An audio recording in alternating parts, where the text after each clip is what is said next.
আসসালামু আলাইকুম বন্ধুরা, আজকে আমরা মুঘল সাম্রাজ্যের সংক্ষিপ্ত একটা ইতিহাস নিয়ে আপনাদের সামনে আলোচনা করব। তো মুঘল সাম্রাজ্য একটি ঐতিহাসিক সাম্রাজ্য। ভারতের ইতিহাসে এক গৌরবময় অধ্যায়ের নাম মুঘল সাম্রাজ্য।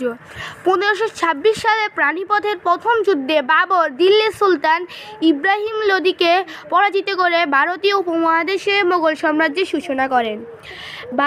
বাবরের মৃত্যুর পর তার ছেলে হুমায়ুন সিংহাসনে বসেন, তবে শের শাহ সুরির হাতে সাময়িকভাবে ক্ষমতা হারান। পরে হুমায়ুন আবার ক্ষমতায় ফিরে আসেন এবং তার ছেলে আকবর মুঘল সাম্রাজ্যকে নিয়ে যান শিখরে। আকবর ছিলেন একজন অসাধারণ প্রশাসক।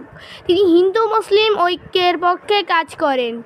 রাজপুত নীতির মাধ্যমে বিভিন্ন হিন্দু রাজপুতদের সঙ্গে মিত্রতা গড়ে তোলেন এবং দ্বীন-ই ইলাহি নামে একটি নতুন ধর্মীয় দর্শন প্রতিষ্ঠা করতে চেষ্টা করেন। আকবর সময়েই সাম্রাজ্যের সবচেয়ে বেশি বিস্তৃত ও সংগঠিত হয়। আকবরের পরে তার ছেলে জাহাঙ্গীর শাসনভার নেন। তার শাসনামলে চিত্রকলা, স্থাপত্য ও সাহিত্য চর্চা বৃদ্ধি পায়। তার স্ত্রী নূরজাহান রাজনীতিতে সক্রিয় ভূমিকা পালন করেন। এরপর আসেন তার ছেলে শাহজাহান। তিনি মোগল স্থাপত্য শৈলীর শ্রেষ্ঠ নিদর্শন তাজমহল নির্মাণ করেন। এই প্রেমের সড়ক আজও বিস্ময়। শাহজাহানের ছেলে আওরঙ্গজেব ছিলেন ধর্মীয়ভাবে কঠোর। তার শাসনামলে সাম্রাজ্য সবচেয়ে বড় আকার ধারণ করে, কিন্তু একই সঙ্গে বিভিন্ন বিদ্রোহ দেখা দেয়। মারাঠা, শিখ ও রাজপুত বিদ্রোহ সহ অনেক বিদ্রোহ। কঠোর ধর্মীয় নীতির কারণে সাম্রাজ্যের দুর্বল হয়ে পড়ে। এরপর আরও অনেক বছর কেটে যায়। আরও অনেক সুলতানের পর ব্রিটিশরা এসে ভারতবর্ষে রাজত্ব শুরু করে।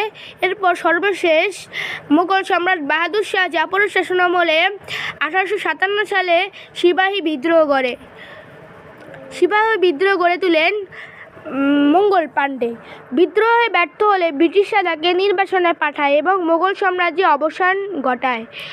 আর মুঘল সাম্রাজ্যের শুধু যুদ্ধ আর রাজনীতির ইতিহাস নয়, এটি ভারতীয় উপমহাদেশের শিল্প, সংস্কৃতি, ভাষা ও স্থাপত্যের এক অনন্য যুগের প্রতিচ্ছবি। আজও লালকেল্লা, আগ্রা ফোর্ট, ফতেহপুর সিক্রি কিংবা তাজমহল আমাদের কাছে ইতিহাসের কথা স্মরণ করিয়ে দেয়।